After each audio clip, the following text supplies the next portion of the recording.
Ada pertanyaan dari Uftina Ana di kawasan Surabaya ini, Ustadz. Ustadz, kata orang saya ini dipelet Ustadz sama seseorang. Nah, bagaimana Ustadz menurut hukum Islam dari pelet ini Ustadz? Dan mungkin bagaimana cara mengatasinya Ustadz? Ya, cara mengatasi dalam pelet.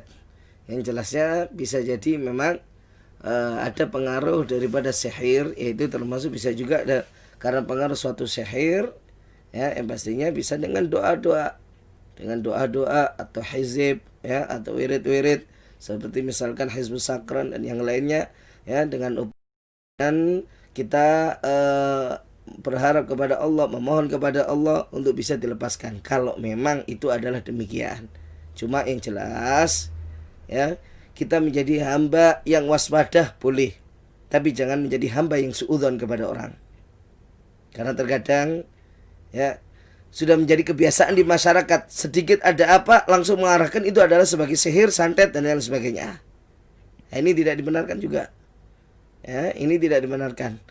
Lihat secara medis, kalau memang sakit, lihat secara medis bagaimana. Apakah memang karena pengaruh adanya satu penyakit? Kalau iya, iya. Kalau memang itu adalah kemudian ada yang mengetahui dalam tentang ilmu sihir dan mengetahui kalau itu adalah karena pengaruh daripada sihir, enggak apa, bisa kita untuk berobat kepada orang yang mengerti tentang sihir sendiri. Itu baru diperkenankan. Ya, yang jelas kita waspada boleh. Kita waspada adalah boleh. Kita untuk penjagaan diri dengan memperbanyak dalam zikir, memperbanyak wirid, kemudian berdoa kepada Allah untuk supaya dijaga dari segala yang mara bahaya, termasuk juga dari gangguan sihir orang lain. Nah, ini itu juga adalah boleh, tapi jangan menjadi pribadi orang yang selalu suudzon sama orang.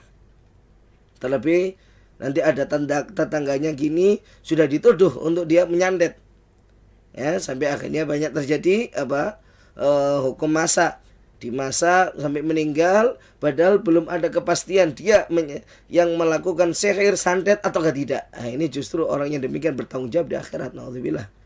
Ya, secara hukum sebenarnya selama tidak terbukti, maka seluruh orang yang berbuat, ya, seluruh orang yang berbuat penganiayaan sampai berakibat meninggal, kalau perbuatan penganiayaan itu dari perbuatan mereka itu adalah perbuatan bisa membunuh secara dari perbuatannya, mereka bisa diberlakukan kisos, atau kalau enggak bisa bahkan dituntut untuk membayar diah.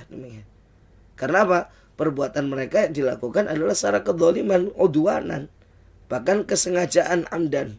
Tinggal sekarang perbuatannya memang dia bisa berakibat membunuh atau tidak. Kalau bisa berakibat membunuh seperti ditusuk, dilempar batu besar, ini yang jelasnya secara dzatiyah dari perbuatan itu bisa membunuh orang, maka bisa diberlakukan kisos kepada walaupun banyak orang yang melakukan demikian.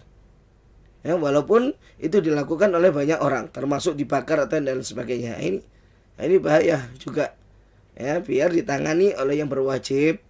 Ya, kita justru sebenarnya ketika walaupun ada orang itu zalim, benar-benar zalim, ya, lantas kita melakukan seperti itu, kita perlakukan mereka dengan kekejaman, sebenarnya dalam diri kita tidak ada rahmah kepada orang.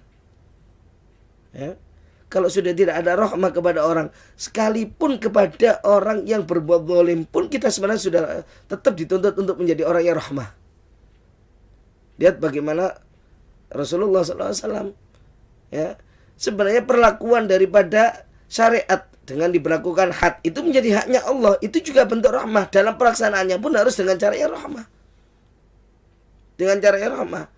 Ketika bahkan ada seorang pezina yang muhsan, yang sudah pernah menikah, kemudian kok tetap melakukan perzinaan, mengaku kepada Rasulullah dan memang tujuannya untuk tobat. Ya, tujuannya tobat. Ada lagi akhirnya diberlakukan rajam oleh Rasulullah. Ada lagi yang minum khamar, akhirnya diberlakukan had, dicambuk oleh Rasulullah. Nah, ini sebenarnya sebenarnya perlakuan rahmah yang bisa jadi dengan begitu dia menjadi orang tobat, menjadi hukuman hanya di dunia, dengan nantinya tidak ada lagi itu hukuman ada di akhirat. Nah, ini sebenarnya rahmah kepada orang tersebut.